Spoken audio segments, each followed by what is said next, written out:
ఆయన మొత్తం మీద చెప్పినటువంటి అంశం ఏమిటంటే టోటల్గా ఆయన ఇచ్చినటువంటి హామీలన్నీ కూడా నెరవేర్చలేకపోతున్నాను, చాలామంది తొందరగా నెరవేర్చాలని అడుగుతా ఉన్నారు. కానీ ఎందుకు నెరవేర్చలేకపోతున్నానంటే ఈ రాష్ట్రం జగన్మోహన్ రెడ్డి గారి టైంలో సర్వనాశనం చేసేశాడు. నేను ఎన్నికలకు ముందు కొన్ని వాగ్దానాలు ఇచ్చాను, కానీ ఎన్నికల ముందు నేను ఇచ్చినటువంటి వాగ్దానాలు అప్పుడు నేను ఏమనుకున్నానంటే ఇంతగా సర్వనాశనం చేశాడు నేను అనుకోలే. నేను ఊహించిన దానికన్నా కూడా ఎక్కువ నాశనం అయిపోయింది ఈ రాష్ట్రం. వ్యవస్థలన్నీ కూడా సర్వనాశనం చేసేశాడు జగన్మోహన్ రెడ్డి గారు అనేటువంటి ఒక మాట చెప్పే ప్రయత్నం చేస్తున్నాడు. అధికారంలోకి వచ్చిన దగ్గర నుంచి ఇదే పని. అసలు మనం ఒప్పుకోకపోతే ఊరికిందట్లేడు, ప్రజలు ఒప్పుకోకపోతే మీరే బెటర్ అండి, జగన్మోహన్ రెడ్డి గారు సరిగ్గా పరిపాలన చేయలేదు, నాశనం చేశాడు, అందువల్ల మీరు కూడా ఇవాళ సరిగ్గా పరిపాలన చేయలేకపోతున్నారు అని ఒప్పుకునేదాకా చంద్రబాబు నాయుడు గారు ఒప్పుకునేదట్లేరు. ముందు నేను మనవి చేస్తున్నా, అయ్యా నారా చంద్రబాబు నాయుడు గారు, మీరు అనేక వాగ్దానాలు చేశారు, ఆ వాగ్దానాలని అమలు చేస్తాను అన్నారు. జగన్మోహన్ రెడ్డి గారు చాలా స్పష్టంగా చెప్పారు, చంద్రబాబు నాయుడు గారు చేసేటటువంటి వాగ్దానాలు నెరవేర్చలేనివి, దానికి కావలసినటువంటి ఫైనాన్షియల్ సపోర్ట్ ఈ రాష్ట్రంలో లేదు, నేను 5 సంవత్సరాలు పరిపాలన చేశాను అని లెక్కల వారీగా అన్ని వివరంగా చెప్పారు. అయినా సరే నేను చేస్తాను అని చెప్పేసి చంద్రబాబు నాయుడు గారు ప్రజల్ని భ్రమింపచేశారు. ఓట్లు వేశారు, చంద్రబాబు నాయుడు గారు అధికారంలోకి వచ్చారు. కూర్చున్న దగ్గర నుంచి ఒకటే గొడవండి, జగన్మోహన్ రెడ్డి సర్వనాశనం చేశాడు, అందుకు నేను చేయలేకపోతున్నాను. అయ్యా నేను అడుగుతా ఉన్నా చంద్రబాబు నాయుడు గారు, మీరు ముఖ్యమంత్రి కాకముందు ఈ ఎన్నికల ప్రచారంలో ఏం చెప్పారంటే మీరు అందరూ ఒకసారి గుర్తుపెట్టుకోండి, జగన్మోహన్ రెడ్డి గారు 14 లక్షల కోట్ల రూపాయలు అప్పు చేశాడు. ఇన్ని 14 లక్షల కోట్ల రూపాయలు అప్పు చేశాడని ఓదరగొట్టాడు. ఎన్నికలు అయిపోయాయి. ఆయన అదృష్టమో రాష్ట్ర ప్రజల దురదృష్టమో కూటమి ప్రభుత్వం అధికారంలోకి వచ్చింది. ఎన్నండి లెక్కలు తేల్చింది మీరు? ఎంత వచ్చాయి? 14 లక్షల కోట్ల రూపాయలు అప్పు చేశారని ప్రచారం చేస్తే లెక్కలేసి రాస్తే 6,46,537 కోట్లు తేల్చారండి ప్రభుత్వం, వారి లెక్కల ప్రకారమే. ఇంకా అవి ఇవి లేనిపోయినవన్నీ కలిపేదో 9 లక్షల కోట్లు అని చెబుతున్నారు, కానీ వాస్తవానికి 6,46,537 కోట్లు మాత్రమే జగన్మోహన్ రెడ్డి గారి కాలం వరకు జరిగినటువంటి అప్పు అని ఖచ్చితంగా బడ్జెట్ పేపర్స్లో తేల్చారు.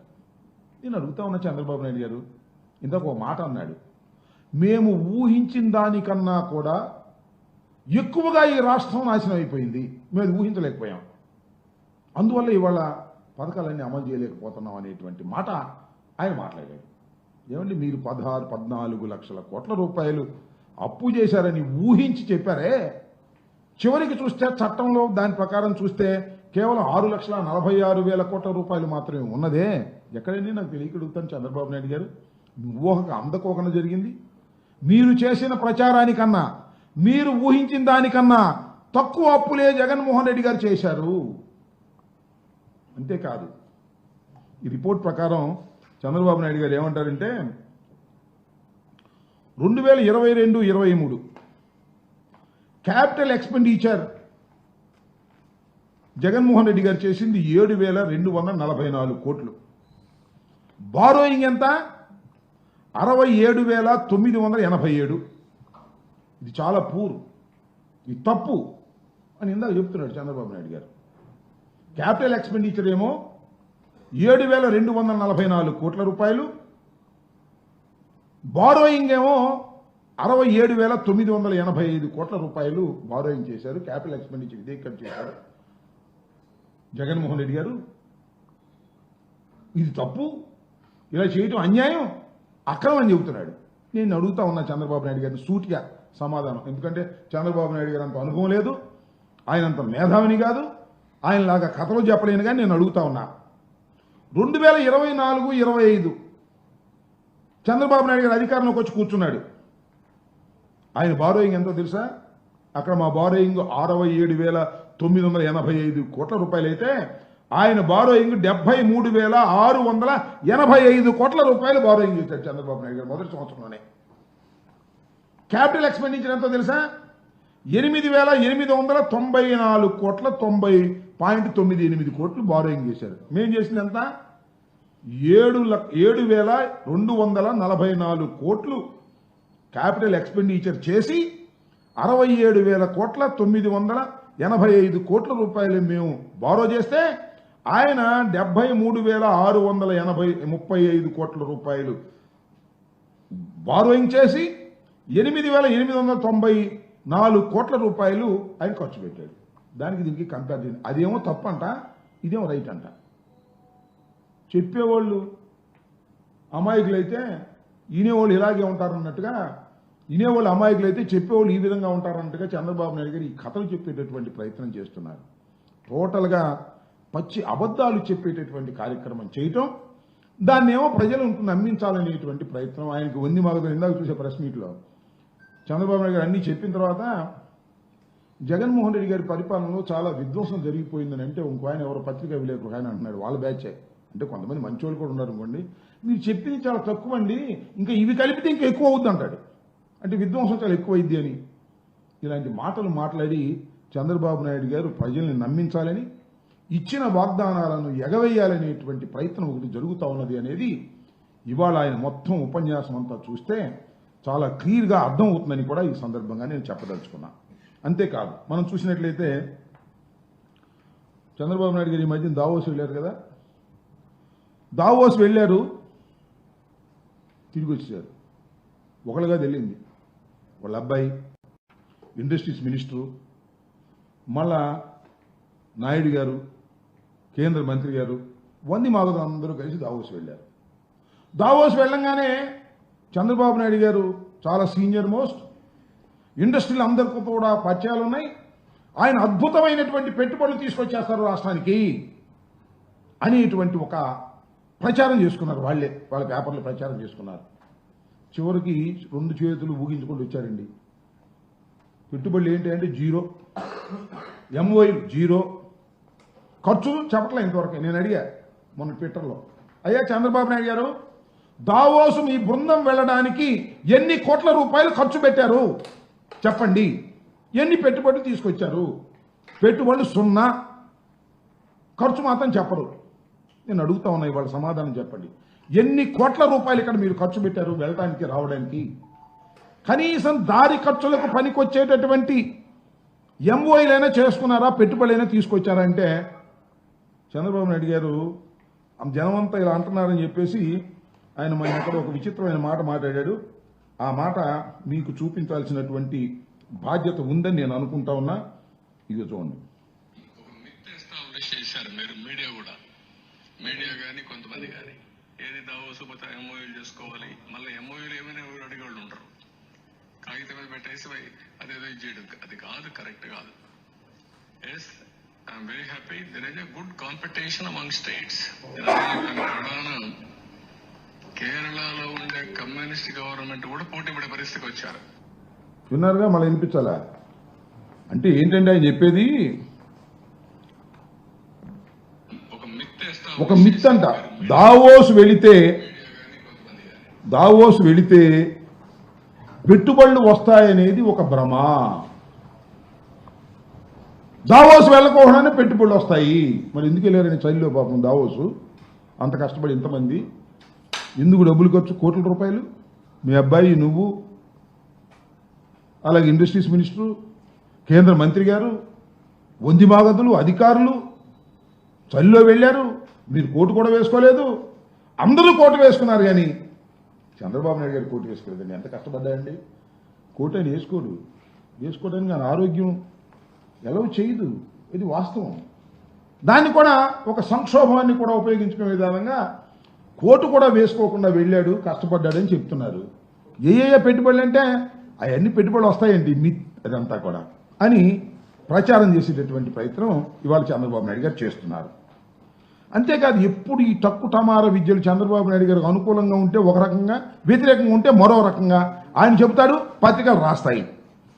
మీకు 14 సంవత్సరాలు చంద్రబాబు నాయుడు గారు పరిపాలన చేశారు కదా, మీరు చూశారు లేదో 2014-19 కాలంలో గ్లోబల్ ఇన్వెస్ట్మెంట్ సమ్మిట్ అని పెట్టారు. గుర్తుంది మీ అందరికీ, గ్లోబల్ ఇన్వెస్ట్మెంట్ సమ్మిట్ అని. ఏం చేశారు చూశారు? దానిలో 10 లక్షల కోట్ల రూపాయలు పెట్టుబడులు వచ్చేసాయి అన్నారు.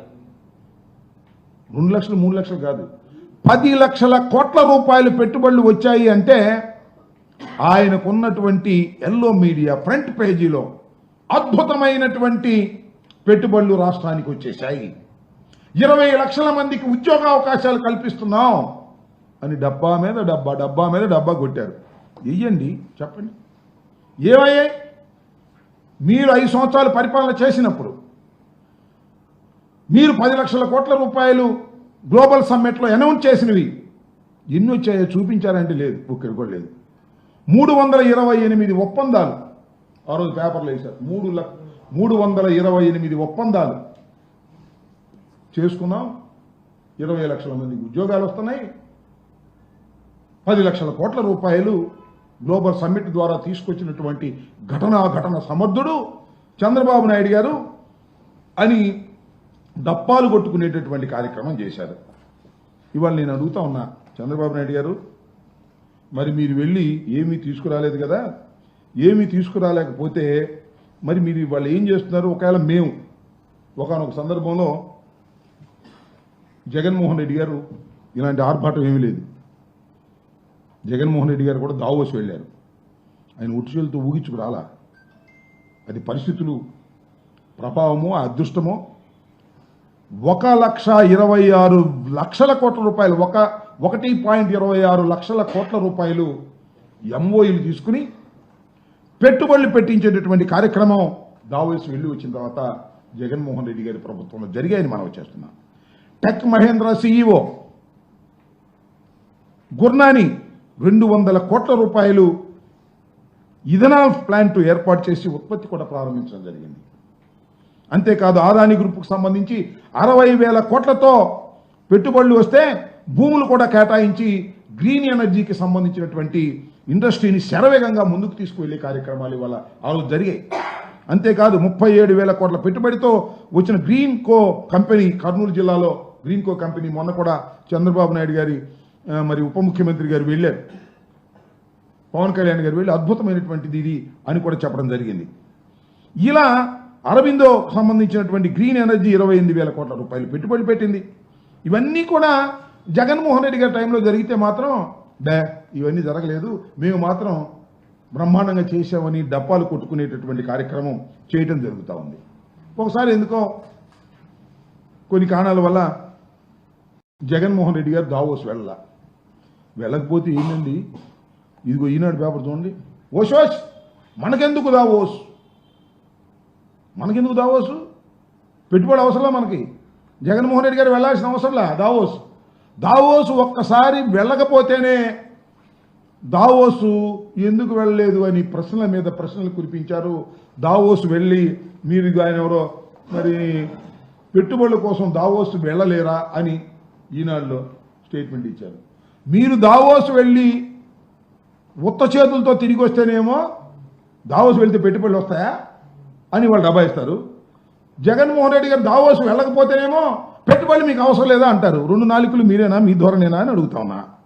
అదేమంటే అప్పుడు రాశారు వాళ్ళు, చంద్రబాబు నాయుడు గారు చెప్పాడు, పొరుగు రాష్ట్రాలను చూసి బుద్ధి తెచ్చుకోండి, పొరుగు రాష్ట్రాలు దావోసు వెళ్ళి ఎన్ని పెట్టుబడులు తీసుకొస్తున్నాయి, ఏమండి జగన్మోహన్ రెడ్డి గారు మీరు దావోసు వెళ్ళలేదు, పొరుగు రాష్ట్రాలను చూసి బుద్ధి తెచ్చుకోండి అన్నారు. మరి ఇప్పుడు ఏం చెప్పాలి మేము? పక్కన మహారాష్ట్ర, పక్కన తెలంగాణ, వాళ్ళని చూసి మీరు బుద్ధి తెచ్చుకోవాలా? వాళ్ళు శుభ్రంగా వెళ్ళారు, కోట్లు వేసుకున్నారు, పెట్టుబడులు ఇచ్చారు, ఎంఓఎని తీసుకొచ్చారు. మరి చంద్రబాబు నాయుడు గారు కోట్లు వేసుకోలేదు, పెట్టుబడులు తీసుకురాలేదు. వాళ్ళ అబ్బాయి వెళ్ళాడు, ఇండస్ట్రీస్ మినిస్టర్ వెళ్ళాడు, రామ్మోహన్ నాయుడు వెళ్ళాడు, అందరూ ఊగించుకుంటా పెద్ద పెద్ద కోట్లు వేసుకొచ్చి ఊగించుకుంటా తిరిగి వచ్చారు.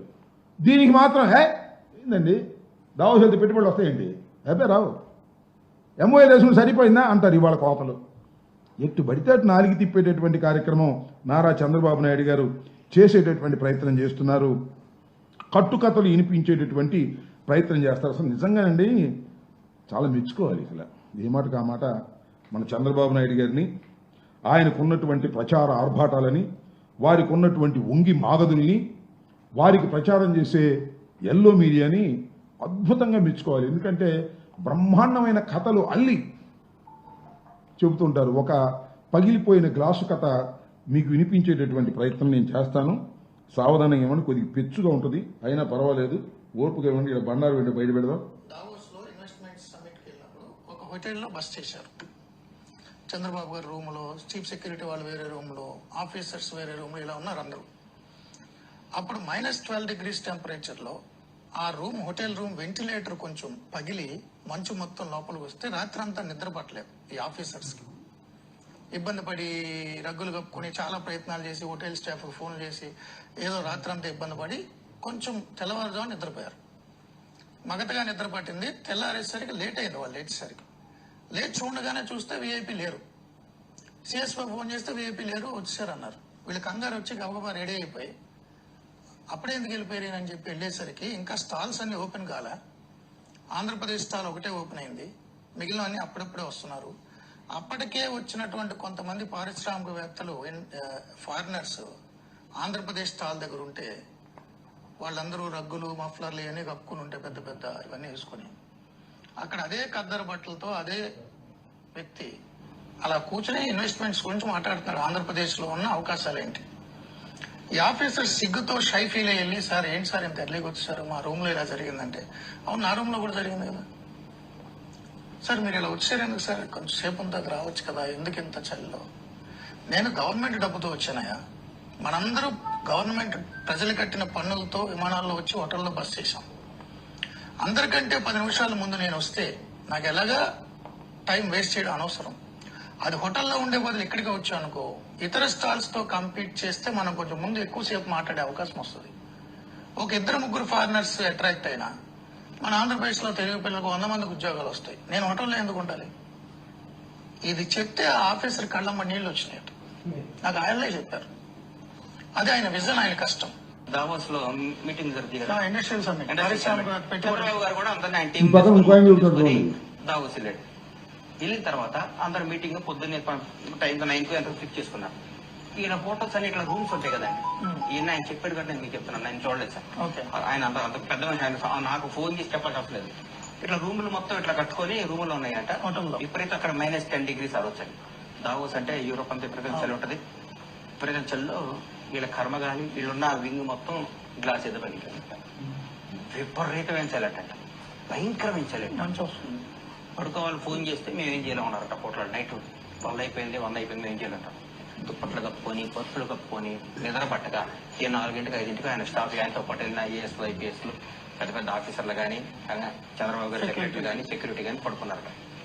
పడుకొని లేచాడు 9 అయిందంటే, అయ్యో టైం అయిపోయిందని గవ్వ లేచి చంద్రబాబు గారు సీఎస్ ఫోన్ చేశాట. ఎక్కడున్నారు సార్ అంటే, సార్ మీటింగ్ లో ఇక్కడికి వచ్చారు, ఇక్కడ ఎగ్జిబిషన్ దగ్గరికి వచ్చారు అని చెప్పి వీళ్ళు రెడీ పెట్టుకుని వెళ్ళారట. చంద్రబాబు గారు అన్ని షాపులు, గుజరాత్ అన్ని రాష్ట్రాలు స్టాల్స్ అన్ని మాట్లాడుకుంటూ పోతే సన్ రైజ్ ఆంధ్రప్రదేశ్ అని పోతుందట.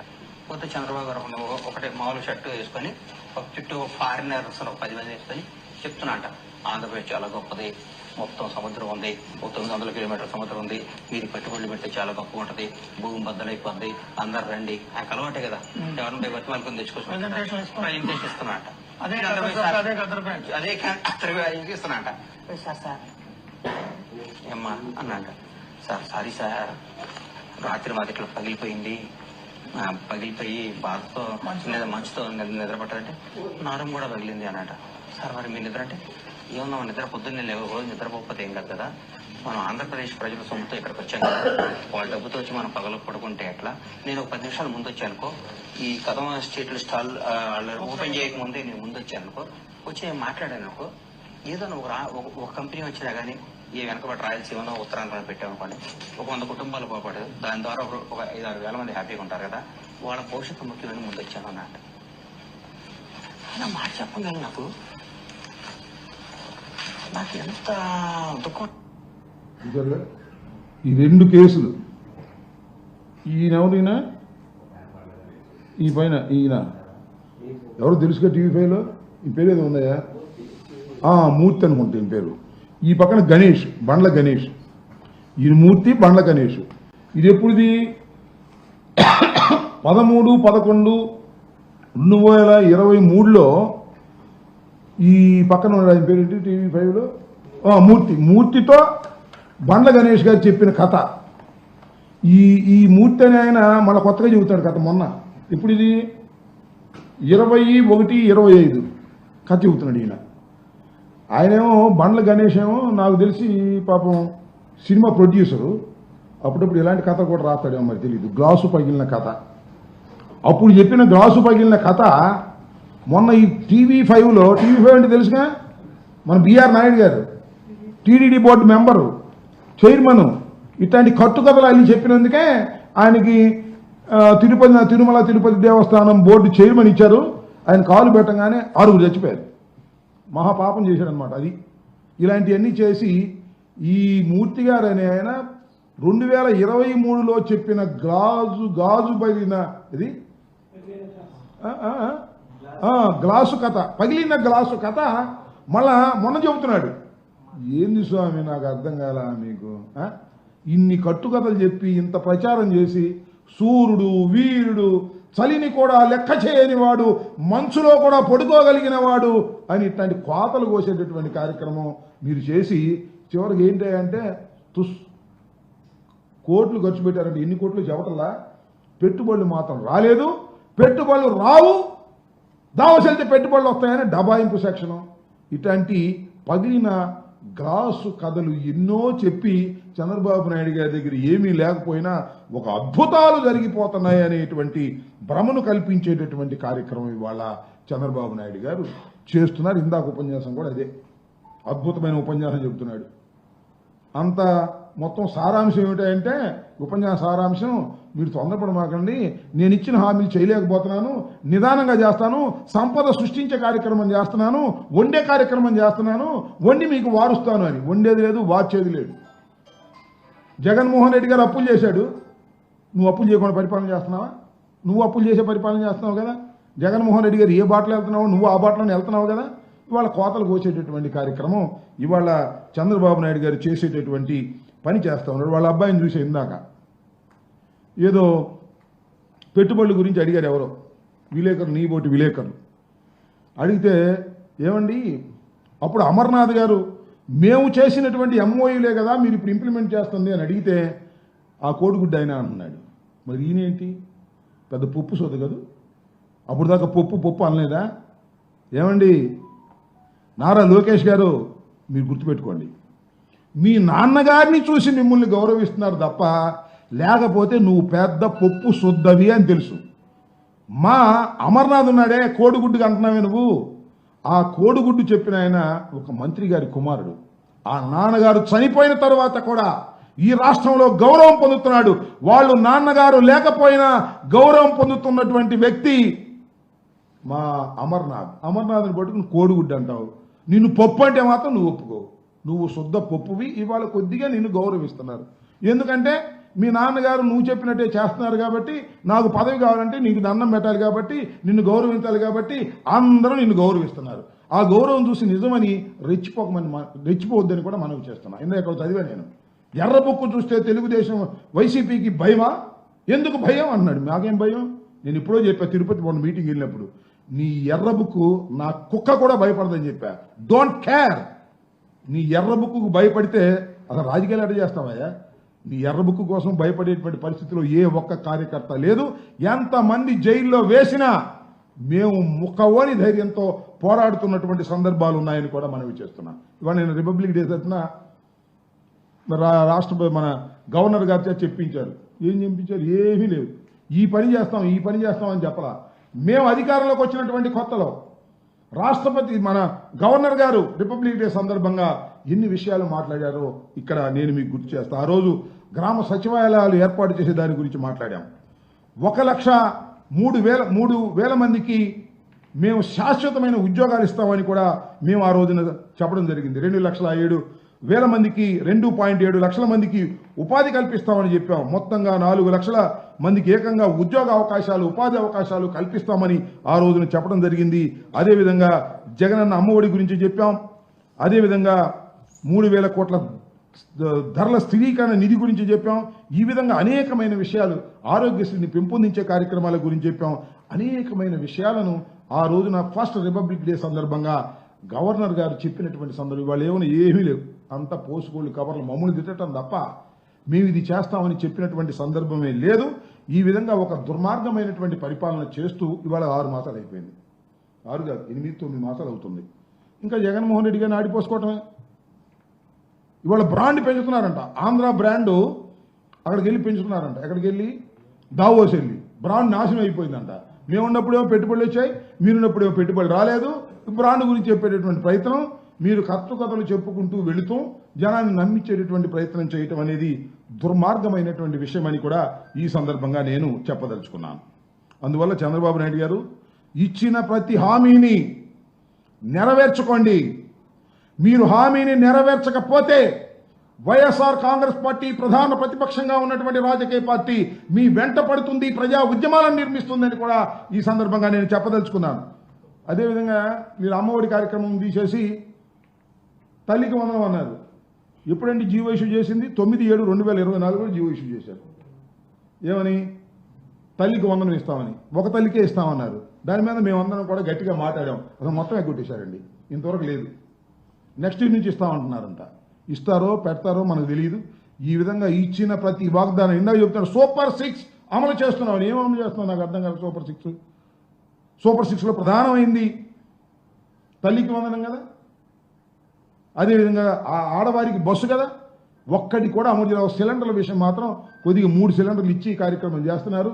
అది కూడా చాలా తక్కువ మందికి ఇచ్చి కార్యక్రమం చేస్తూ ఇచ్చిన ప్రతి వాగ్దానాన్ని అమలు చేయకోకుండా ముందుకు వెళుతున్నటువంటి ఈ ప్రభుత్వం ఎందుకు అమలు చేయట్లేదంటే జగన్మోహన్ రెడ్డి గారు సర్వనాశనం చేశాడనేటువంటి ఒక బ్రాండ్ వేయడానికి ప్రయత్నం చేస్తున్నావు తప్ప ఆదాయాన్ని సృష్టించాలి, ఆదాయాన్ని పెంపొందింపజేయాలి, ఇచ్చిన ప్రతి హామీని కూడా నిలబెట్టుకోవాలి, చక్కని పరిపాలన చేయాలనేటువంటి దృక్పథమే లేకోకుండా చంద్రబాబు నాయుడు గారు పరిపాలన చేస్తున్నారు. జగన్మోహన్ రెడ్డి గారి మీద బురదల్లే కార్యక్రమం, గత ప్రభుత్వం మీద సాకులు చెప్పే కార్యక్రమం చేయటం చాలా దురదృష్టకరమని, ఇప్పటికైనా చక్కని పరిపాలన అందించేటటువంటి కార్యక్రమం చేయవలసిందిగా నారా చంద్రబాబు నాయుడు గారిని, కూటమి ప్రభుత్వాన్ని ఈ సందర్భంగా మేము కోరుతూ ఉన్నాం.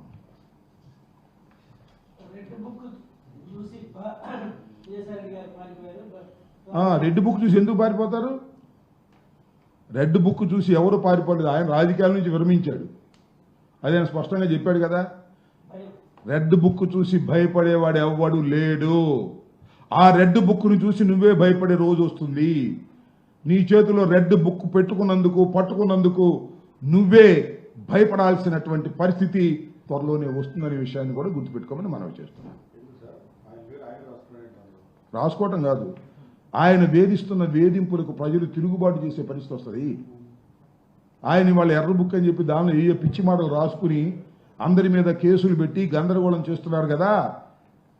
వాటికి ప్రతిఫలం నారా చంద్రబాబు నాయుడు గారి కుమారుడైన లోకేష్ అనుభవించక తప్పదు. అది నా అభిప్రాయం. మారనని చెప్పాడు ఆయన. ఉండబోదు మనం ఏం చేస్తాం? ఇప్పుడు ఆయన ఏం చెప్పాడు? ఇంకొక విషయాన్ని ఇక్కడ గుర్తుపెట్టుకోవాలి. మీరు మంచి ప్రశ్న అడిగారు, చాలా సంతోషం. విజయసాయిరెడ్డి గారిని అప్రూవర్గా మారమని ఆయన మీద చాలా ఒత్తిడి వచ్చిందని ఆయన చెప్పాడు. అన్న నాకు తెలియదు, ఇంతవరకు తెలియదు. మాకు బాగా సన్నిహితమే కదా, మాతో ఎప్పుడు చెప్పరా. అప్రూవర్గా మారమని ఆయన మీద ఒత్తిడి చేశారంట. నిజం, కేసులో నిజం ఉంటే అప్రూవర్గా మారమని ఒత్తిడి చేసిన అవసరం ఉంది. అంటే ఆయన మీద ఒత్తిడి చేసి ఆయన మీద దొంగ సాక్ష్యం చెప్పించుకుని జగన్మోహన్ రెడ్డి గారి మీద కక్ష తీర్చుకోవాలనుకుంటున్నారన్నమాట. ఎవరి వాళ్ళు? విజయసాయి రెడ్డి గారు చెప్పాలి. అప్రూవర్గా మారమని నా మీద ఒత్తిడి వచ్చినా నేను అప్రూవర్గా మారలేదు, నిలబడ్డాను అని చెప్పాడు. ఆ ఒత్తిడి చేసిన వారు ఎవరో విజయసాయి రెడ్డి గారు చెబితే తప్ప తెలియదు. కాబట్టి మరి అదే ఆయనే నేను చెప్పాల్సిన అవసరం ఉంటుంది. చెబితే, లేకపోతే మానుకోవాల్సిన అవసరం ఉంటుంది. అప్రూవర్గా మారాల్సిన అవసరం ఉంది శర్మ గారు. నా మీద నిజంగా ఏదైనా కేసు ఉంటే, దానిలో వాస్తవం ఉంటే అప్రూవర్గా మారాల్సిన అవసరం ఉంది. ఒత్తిడి చేయాల్సిన అవసరం ఏముంది? అంటే there is no evidence against Jaganmohan Reddy గారు అనేది చాలా క్లియర్గా అర్థమవుతుంది అనమాట. ఎవిడెన్స్ లేకోకుండానే జగన్మోహన్ రెడ్డి గారిని 16 మాసాలు జైల్లో పెట్టారని అర్థమవుతుంది. ఎవిడెన్స్ లేకోకుండానే జగన్మోహన్ రెడ్డి గారి మీద సాధించాలని రాజకీయ కక్షతో చేస్తున్నారని అర్థమవుతుంది దీన్ని బట్టి. ఓకే, ఏంటి మళ్ళీ జైలుకి పంపించే ప్రయత్నం ఎవరు చేస్తున్నారంటావు? నువ్వా? ఎవరు చేస్తున్నారని? అప్రూవ్గా మారితేనా? ఎవరు? ఆయన మారనని చెప్పాడుగా.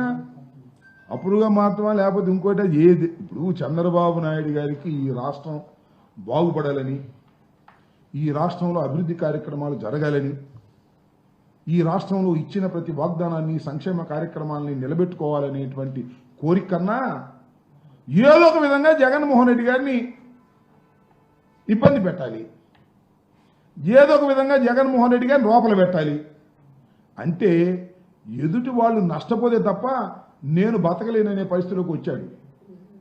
తన పార్టీని తాను కాపాడుకోవాలి తప్ప ఎదుటి పార్టీ సర్వనాశనం అయితేనే నేను బాగుపడతా అనే ధోరణికి వచ్చాడు. కాబట్టి అతన్ని మన నారా చంద్రబాబు నాయుడు గారిని ఆ భగవంతుడు కూడా కాపాడలేడు. మీ ప్రభుత్వ హయాంలో బీసీలకు అనగదొక్కారని చెప్పేసి కేంద్ర రాష్ట్ర సంబంధించిన మంత్రులు